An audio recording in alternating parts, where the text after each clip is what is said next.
the workout video you've been waiting for. Let's get Fritzical.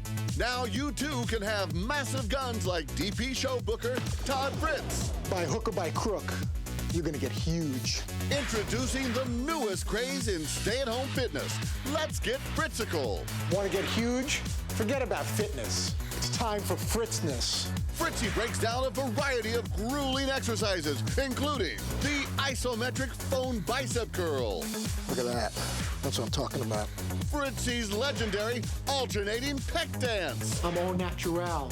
Then there's the patented lefty hook. What is going on here? And don't forget the intense one-finger keyboard peck. Feel the burn. Want to hear your body talk? I want to get Fritzical. Let's get into Fritzical. All it takes is one call and you're on your way to an absolute average body. Operators are standing by. Call 1-800-FRITZNESS. That's 1-800-FRITZNESS. I don't know a lot about sports, but I can drink a lot of beer. My motto is simple. C's get degrees. Need a long, inappropriate hug? I'm your man. I think I'm smarter than you, because I probably am. Howard Coward for box score.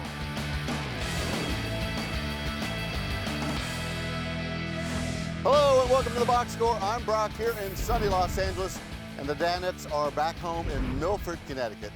Guys, Dan made his announcement yesterday, the big one, that he's hosting Sports Jeopardy. Seton, did any of you guys accompany him in his Chess King suit to the press conference after the show yesterday? Not that I'm aware of. It's Dan breaking off on his own, doing big boy things. This one was all of a sudden sort of a top secret. Well, not really secret, but nobody else was going. Don't worry about it. I got it. I got it taken care of. And then sometime about 20 minutes after the show, I got a text with a picture of Dan and Emmanuel Chriqui together, and I was like, dude, what? McLovin, just out of curiosity, who would win in a game of Sports Jeopardy between the Danettes? This is going to come off as mean, but I think it'd be a battle royale with me and Paulie. I don't think Seton is engaged as much. And Fritzy... I'm not a sports trivia retail. If it was something between like 1982 and 1987, maybe. I see. Anything before or after that. Fritzy has sports knowledge. What he doesn't have is decisiveness. He'd be like, and then it'd be over. He actually does know quite a bit about it. He could pull out some random sports knowledge. Yeah, but that hesitation to the buzzer. You're very team specific. If it's not Broncos related, then you're... True. Yeah, I need like the old NL West days with the Astros and Braves and Reds and Dodgers. Very specific. It's got to really be, and specifically mid-'80s would help. But McLovin, he was asking you, who do you think would win out of the Danettes? I don't know. I think there's only one way to find out. Bring it. Dukes. You guys gave us a sample of what a Danette Sports Jeopardy might sound like. This school has the most former players who played in the NFL last season. Yes, Paulie. What is University of Southern California? Oh, no. Beep, beep, beep. Yes, Fritzy. What is Alabama? No. McLovin. What is Miami? No, Florida. No. The answer is, who are the Miami Hurricanes? Miami, Florida. I said no, it does. You said Miami of Ohio. You said Miami, and then you changed it to the Florida Gators. You didn't say Miami, Florida. Fair enough. Okay. Liar. See, this is how Sports Jeopardy should be. Alex Trebek's very polite and nice. When a contestant makes a mistake, Dan says, no, you screwed up. You know, be more real. And this is really catching on. I'm telling you, we discussed this idea years ago, and now it's going to happen.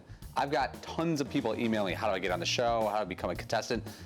Celebrities want to get on already. It's going to be great. I actually saw some rumors on Twitter there with the industry and trade magazines and stuff that example of Sports Jeopardy almost got the entire project canceled. Because nobody had any idea what we were doing. But it was saved at the last minute. Did Paulie just take sort of credit for the idea there when he said we discussed? So are you sort of an originator founder of Sports Jeopardy? Dan and I talked about this at least 2 years ago, just as a concept. We discussed, it was a casual conversation, like, why isn't there a Sports Jeopardy? This was a couple years ago when they took Stump the Schwab So off you the really should have been at the upfront. No. Paulie, are you saying that Trebek is not an a-hole when he corrects contestants? No, he's very polite, and he's very soothing. When someone makes a mistake, he goes, "Oh no." There was a gentleman a couple weeks ago. Nicaragua. Yeah, there was a gentleman a few weeks ago who pronounced something incorrectly, and it cost him thousands of dollars. And he goes, "Oh my." Dan would be like, "What are you doing? What are you doing?" No Dan sympathy. tried to eject me. Now I don't think I've ever seen Alex Trebek eject. I don't think he ever threw anybody out of the. Like, what situation would you throw a guest off Jeopardy for? Dan will find one. Let's get back to New York here. During his busy day yesterday, the boss got a pleasant surprise in the city when he ran into Entourage star Emmanuel Chriqui. Fritzy, how jealous of Dan were you when you saw this? Very. She's gorgeous, and I certainly would have liked to have given her a creepy hug and taken a photo with her.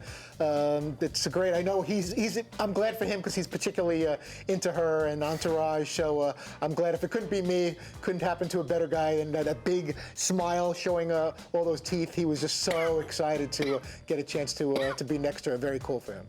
See, were you able to confirm that this picture was responsible for crashing the website? I'm almost positive that picture was responsible for crashing the website. Andrew, you talk to the back end guys a little bit more than I do. Dan mentioned Emmanuel Chriqui at 10:19. This is actually documented by our server. At 10:21, it crashed the primary server. They went to the backup server. She crashed the second server. So they had to literally install new hardware. Oh my God. No pun intended. It makes me laugh, though. You know, we have a website that we put thought into, and ideas, and bits, and copy, and content. And the smartest thing in the world would be to put up a picture of a hot girl, because that's the only thing that gets clicks on websites for real. Dan went over to the touchscreen to show us exactly how the encounter with Emmanuel went down, but ran into some problems. I got there to hug her like this, and then she moved in like this, so my hand moves down. Whoa! Ah! That's like in Animal House. Whoa, there we go. Flounder's face shows up. That's like Flounder in Animal House. Don't do that to me. Yeah, that was a wild scene right there for a minute. Yeah, talking about Beauty and the Beast, I think the computer itself rejected the Danettes and forced on the Chriqui photo. That's one of my favorite classic pictures. What happened today was when we were getting ready for that bit, I just Googled Danettes in Google, and then I hit images, which gives you the most relevant images. And I can't tell you what an awful group of people we are. I mean, even when we're doing cool stuff like opening the stock exchange, I got like my finger in my ear, and Fritzy's wearing a sweater for the third year in a row. Rocking that oatmeal sweater. Seton looks like he's 4 in one of the pictures. We couldn't be more rough around the edges, though. Like, good. Well, the two photos when you Google me you get are one, a photoshopped image of Ann V throwing up on me, and the other is Jen Sturger looking like she's going to throw up. Yeah. Nothing will ever, I guess it's based on views. Yeah. And, It's like Google has a mean-spirited bone in its search engine and just doesn't want us to look good. Yeah. McLovin, what was Emmanuel's last name again, please? Emmanuel Chriqui. Emmanuel Chriqui. It's kind of surprising you can't remember her name, McLovin, because we heard this Fritzy creep-like moan you gave out when her picture came up during the morning meeting.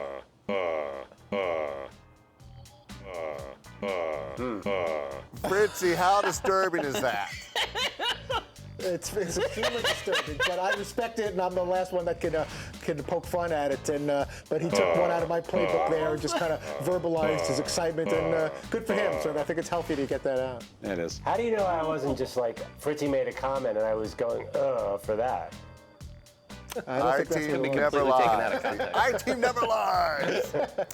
There's more on the way. Fritzy overcompensates after bombing in the Big Apple, and we'll hear about Fritzy's latest crush. Don't go anywhere.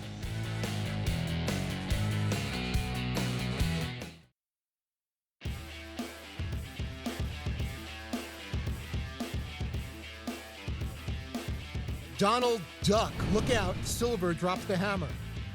Masking tape, nowhere to hide with that recorded.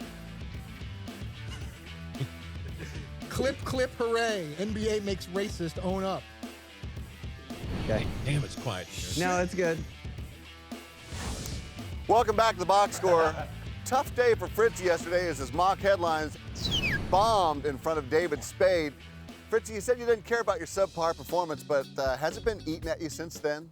It bothered me a little, and now revisiting it just now is making it even worse, and seeing David hiding his face and having that kind of reaction to it. I take pride in the mock headlines, especially if there's a comedian in studio, which is such a a rare occasion, like a Seinfeld at the Super Bowl or Spade in our New York studios. And I enjoy making the guys laugh, and I would certainly enjoy making a very respected comedian crack up. I didn't get that yesterday, and I whiffed, and it was disappointing. Well, lucky for you, there was a story that broke yesterday that was right in your wheelhouse. Florida State quarterback Jameis Winston caught stealing crab legs from a supermarket. You and the boss tried to have fun with it, but someone decided to be a Debbie Downer. Jameis Winston, don't be so shellfish. How's that, Fritzy? I like that. You can't if you're Jameis Winston, you can't get pinched for something like that. You couldn't resist, could you? I had to get that in. I said it before the show. I know, but and why couldn't I have just gone to commercial break right there? you probably should have. You know what? Actually, you really shouldn't have on the shellfish line. Why? Really? What? Like, it's only been made like 10,000 times over the last 24 hours. I was at a press conference yesterday for Sports Jeopardy. You were there for the last 20 hours? Yes, I was. You know what? I'm sorry. I'm sort of an equal opportunity shredder, I guess. And if Fritzy had made that line, actually, Fritzy already made that joke once earlier this morning, and we ripped him for it because it's the most obvious joke ever made. Within 2 minutes of this Jameis Winston trade, I think I IM'd Andrew that exact joke, and then saw it easily 1,000 to 10,000 more times on Twitter. And I just thought Dan could do better than that. I had to call him out. I thought it was great. I got to give you credit, Seton. You will call out Dan with reckless abandon at times. In a million years, I would not have called him out, even though I thought the same exact thing. There is no scenario where I would call him out for it. And he didn't just say like, well, I think it's been used or it's kind of obvious. He said, I've only seen that like 10,000 times. He just kind of. Well, somebody's got to call him out on stuff, If like he just gets to sit there and never gets ripped for a bad joke, that's not really a lot of fun. It's way more fun to beat him up a little bit. Great. McLovin, I think you're forgetting ripping him for the Gilligan's Island 80s comedy routine. I know. I know. And that, you have no idea the impact that I had to seek therapy for a week. I felt so guilty about that. Well, we were still in the first hour, and it seemed like Fritzy was still trying to overcompensate for his disaster yesterday, but this time DP wasn't having it. You better do it, because it's going to be a terrible fall for you. And I'm not talking about the season. I'm talking about falling down. Yeah, Fritzy. I don't see why they have to Tallahassle him like this. It's just a couple of crab legs. Is it that big a deal? Tallahassle. It's got to be better if you're going to interrupt me. I was riffing. I thought you came to a period. I did not. You're trying too hard. I am trying okay? How about we just say your microphone doesn't go on for the next half hour? Okay? You're banning me from talking for the next half hour? Yes, I am. There are some days I go the entire show without saying it. Seton, turn off his mic. I was disappointed in Dan's reaction there. First of all, I wasn't trying to interrupt him. I've been scolded many times. You weren't trying to. I thought he came to a complete sentence and finished his thought, and I jumped in there. That was in my head for a while. I thought that was good timing to get that in. It also, I guess, bombed. I thought there was some creativity to the Tallahassle thing. But then he's banning me from not talking, and then it's, but I do that. I do that compensation thing. Paul, you'll throw out a little remark like, Fritzy hasn't spoken since 9/17 of yesterday, and I'm like, I better say something. I got to come up with something, even if it's completely useless to the content of the show, just so I can get it on record that I actually opened my mouth. Fritzy. So these things are all floating around in my head. I always defend you, which is a... Did you think I interrupted him? Or did dude, he was clearly in the middle of one of his on-air editorials. It was not intentional. No doubt. Everybody in the room immediately thought, Tallahassle? You would think after all these years I would pick up on some type of social cue or know the inflection in Dan's voice to know when to lay out or when to drop in my little corny puns, and obviously... See, Tallahassle there, actually watching it back there, was actually pretty funny. Right. It made me laugh. In the moment, though, it was horrible because he derailed the entire segment with a really terrible pun. Other than that, yes. Yeah. If he was on such a riff, he would have just continued and blew me off as he does many times when I'm kind of doing the half raising of the hand. And you know what? The fact that he called on me made me feel like, all right, the truth be told, I really like Fritzy's interjections like that. I think that's really funny. I'm kind of over the mock headline thing because I think we go to it a lot. And no offense, they're almost never funny. No offense. So it's sort of like, I like when Fritzy just sort of peeks in a little bit and then goes away. I don't really, okay, we got to do the mock headlines. Okay, here comes 7 to 10 whiffs, and then we're going to riff them. So, just to clarify what you're saying, no offense. No offense. That years of work that Fritzy stays up writing and coming up with, and saying it's crap. I'm going to say that if that's that's not offensive. I take You're saying no offense. I think it's offensive if those lines take years of work. I'm starting to learn that as soon as Seaton says anything relating to no offense or don't be upset by this or anything along those lines, something significantly vicious is about to be uttered from his mouth. No offense, Todd. You know that I love you. You know how I feel about you. No offense, but just between us. I think you're funnier. I think you're funnier in these little snapshots, like, don't Tallahassle the guy. That's funny. If it was done in the context of mock headlines, don't Tallahassle the guy, it's like, I also think sometimes the expectations are high and I don't deliver all the time. And I also think, I truly believe based on Dan's mood, he decides ahead of time whether he's going to even laugh or not. But trust me, there are no expectations. If it was shoplifting we were talking about, we should have gone to our expert McLovin. You have experience in the world of theft. You started at an early age and targeted Charles Barkley, right? Grand theft hat. Yes, I broke into his Mercedes and stole his Just Say No to Drugs NBA hat. And I've made full amends to Charles, and he's accepted my apology. Now, does it count as breaking and entering into a car if it's a convertible? No. And the top is down and you're just reaching in? I think it wasn't a convertible, Paul. I think the window was down. I'm having trouble remembering. But you're not really breaking in. It might have been a convertible. If the top is down or the window's down, you're not shattering or breaking anything. Is that true? Is it breaking and entering? Brock, you're a felon. Enter. Is breaking and entering if you just go through? I don't know. You get a B&E, you got to force your way in, and it's strong arm if you bring a gun. But let's go to the thug to your right. Fritzy, you shared your shoplifting story in the box. Paulie, does Fritzy still feel like it wasn't stealing? He absolutely thinks it wasn't stealing. He went to a store, took a bunch of stuff and ran out with it and didn't pay. Ran out. And he's got some other cover story. That's the very definition. It was like, stealing. it was like it was dishes and other flatware, that's thug life right there. Some outlet store where they sell appliances and plates and stuff. Who knows what crazy price they charge anyway. Everything has a way of balancing out. I believe there's karma, and it's not stealing. The dishes were probably very significantly overpriced anyway. I'm looking at the receipt as we're heading back to our car after we're done shopping, and I'm like, we got 2 sets of dishes, and I think they only rang us up for 1 set. And my wife Jen looked at me, and she was wondering how I was going to handle that from a etiquette or appropriate standpoint. I'm like, I guess they. What are you going to do? How far physically were you outside the store?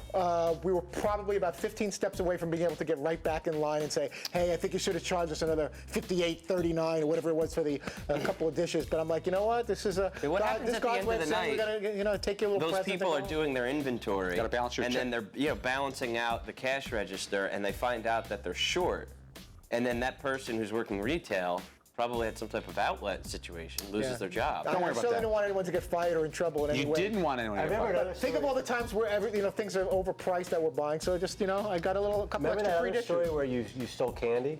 Yeah, I was at a Little League field and I stole these little. Dad. Doesn't matter the size of them. Yeah. What would your dad think of? He was a police officer. He'd be very upset with me, especially if I caught it. If we already drove home or whatever, and it was days later. But the fact that we were there and it happened literally moments ago, and I could have rectified it. But I stole some things from the Little League field, and my dad was not happy about that. I'm a bit of a thief, a little bit. Every time you get off that plate, remember, someone lost their job because of you. Stay right there, guys. When we come back, we'll see if any of you have collected on a big payday as degenerate gamblers. More in a moment.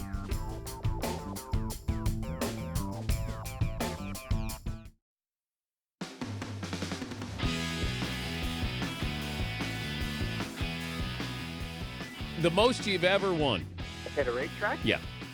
I was lucky enough to hit a pick 6 about, I think it's going on almost 4 years ago at Hollywood Park for a half a schmil. For a what? For a half a schmil. 500,000? Yes. Oh. For a $162 investment. Hollywood Park, Inglewood. Welcome back to the box score. Eddie Olczyk sharing the story of a huge payday at the racetrack. What's the most any of you have won gambling? Seaton, let's start with you. Ooh. Ever won gambling? $0. I don't know that I've ever won a single bet that I've placed. But I do, the one thing that comes to mind is I once lost $100 to my friend Mike betting on if the guy on Saturday Night Live was Joe Piscopo or not, which apparently it wasn't Joe Piscopo. I still think I won the bet, but I had to give Mike his $100, and I was actually kind of pissed he took it, but whatever. My two biggest wins, a dog track in Naples, Florida, $524 on a $2 trifecta bet. And then this was a 5-team parlay, college football, $1,100-ish. That is $1,100. I won about 900 and change in several years ago in a lotto jackpot with the little balls that go by, and we had every number except for one. I don't even want to talk about how much money we would have won, but we got 5 of the 6 numbers. But because so many other people had 5 numbers, we only got like 9. Do you consider lotto gambling? Yeah, I think it's a form of gambling. You're paying money to try to win more money. It's not the traditional kind of gambling, but we were pretty excited about the grand, which would have been a lot more if we could have got that 6 number. I won $85 at Vernon Downs, racetrack up in Western New York, as a kid, and I was hooked. I've been betting the ponies ever since. No, actually, I don't think I've ever bet horses since, but I got super lucky, kind of like Paulie did with the dogs. Unless you know dogs, Paulie, I apologize. I think I got $800 one time in 3-card poker. Huge event coming up this weekend as the 140th running of Kentucky Derby takes place at Churchill Downs. But what's the greatest sporting event you've been to? I think this is a perfect opportunity to play. Know Your Row! I've ever been to? Let's begin in the back row. McLovin, what's Fritzy's greatest sporting event? Wow. You know, I don't think that we've talked about much other than the Super Bowls. I'm going to have to say the Super Bowl where John Elway did the helicopter. Was it perhaps a Super Bowl? Greatest sporting event I ever attended would probably be the NBA Finals. I think it was I know it was the Lakers. I'm trying to remember who they beat, but it was a Laker championship at Staples Center, and the crowd went crazy. There was purple and gold, stuff being thrown all over the place up in the air. So that was pretty cool, seeing a Laker NBA Finals championship. I've been to a couple Super Bowls, but unfortunately, since it wasn't one of the Bronco ones, I went to Lakers winning a championship in LA because I thought that was a great scene. But I was at the Rams-Titans Super Bowl, which was a great game, but again, not the Broncos. And then I saw the Cowboys blow out the Bills at the Rose Bowl in Pasadena. Those were really the only 2 Super Bowls I've been to. What happened to the Broncos Super Bowl? You just couldn't get tickets? I just couldn't get tickets. It didn't work out. I was the frustrating thing is I worked those events and I was in town. I was at a Holiday Inn Express when the Broncos got their first Super Bowl with Elway to beat the Packers, and I could see the stadium from my window, and I didn't get Imagine a lotion used that night. A lot of lotion. I'm watching the Broncos beat the Packers win their first Super Bowl ever on TV, literally like a stone's throw from where the game was actually being taken place. I'll take lotions at a hotel for $200. Front row seat, what do you think Paulie picked? Walter Payton record-breaking game. Definitely. Was it Definitely. Sweetness? This one's really personal. In 1984, my grandmother got me tickets to Bears Saints the day Walter Payton broke the rushing record. I literally couldn't sleep the night before. I was so excited. I've never been that excited about anything since. I mean, it was unbelievable to see Walter break the rushing record. I'm getting emotional about it now. It was such a great day. I'm not getting emotional, but it was a fantastic day. Walter Payton versus the Saints took down Jim Brown. I asked my grandmother for Bears Dallas tickets, and like a typical grandmother, she got confused, and she bought me Bears Saints tickets, and the Saints were awful. We thought Payton was on pace to break it during the Dallas game, and it turned out he got banged up in the second half, so it got pushed back for the next week, and I ended up seeing it Bears Saints. Awesome day. Back to Fritzy, what did McLovin say? I'm going to say a World Series, deciding game. Specific. I'm going to say, I'm going to hope, because of his Philadelphia background, that he saw the Phillies win either a clinching or a World Series game involving the Phillies at the Oval Vet. Do you know your row? Was it the Phillies? Oh, the 1980 NFC Championship game. Eagles knock off the dreaded Dallas Cowboys. Wilbur Montgomery, a long touchdown run. Not only the greatest event I ever attended, probably the best day of my life. Yeah. Fritzy, do you know anything about me? I really don't. Since we started playing. My next guess was going to be the Super Bowl with the Eagles and the Raiders. Was going to be my. Were you at that Super Bowl? No, I was 8 years old. How was I going to get down to New Orleans? I don't know. I just somehow And we got blown away too. You gotta get better at this game. I know. My second guess was going to be Raiders killing the Eagles with Albert. That would have been the Wilbur greatest Montgomery sporting and, event ever. Carl Oh my Michael. God, it's so fun as a young kid. I cried for like 3 hours. I understand, but after to still be to see your team in the Super Bowl is a big deal. Yeah. Although if I would have been at that 43-8 Bronco game that just passed, I was 8 years old. Was I going to party with Lester Hayes in the French Quarter the night before? Come on, Fritz. I couldn't get that in better New than Orleans. that. Not that much better than that. Physically close, but emotionally distant, the back row. And finally, Paulie, what did Seton choose? This is tough because outside of local Seton Hall basketball games, I don't know that. I don't think it's a Seton Hall. Oh man, I don't think it's Michigan versus Seton Hall. Oh man. Think, Paulie, think. I'm gonna go Yankees All-Star Game. Being in attendance for that, I'm probably wrong, but that's my guess. Was it the Yankees? Notre Dame at Michigan, big house under the lights, just an epic finish that unfortunately Notre Dame lost. But the game itself was unbelievable. It isn't a Super Bowl or the World Series or anything that doesn't happen, frankly, every year, really. But wait, how do you even remember the end, though? Word is that you weren't in your seat. No, he absolutely was. We stayed. The funny thing Actually, I was the one who chided everyone else in the group being like, dude, you guys are crazy. I'm not leaving. That's no true. way. I actually attended the game with Seton, and we stayed to the end. Did you stay in your seats, or did you walk off toward the exit? I know where you weren't. We got up from our seats and then watched from the exit. Yes. Okay. The winning row awesome game. is Brad, it the was the front best game I've row, ever you been guys, with sweetness. Congratulations. Coming up, Fritzy's got his eye on a new victim on the World Wide Web. We'll share that with you when we return.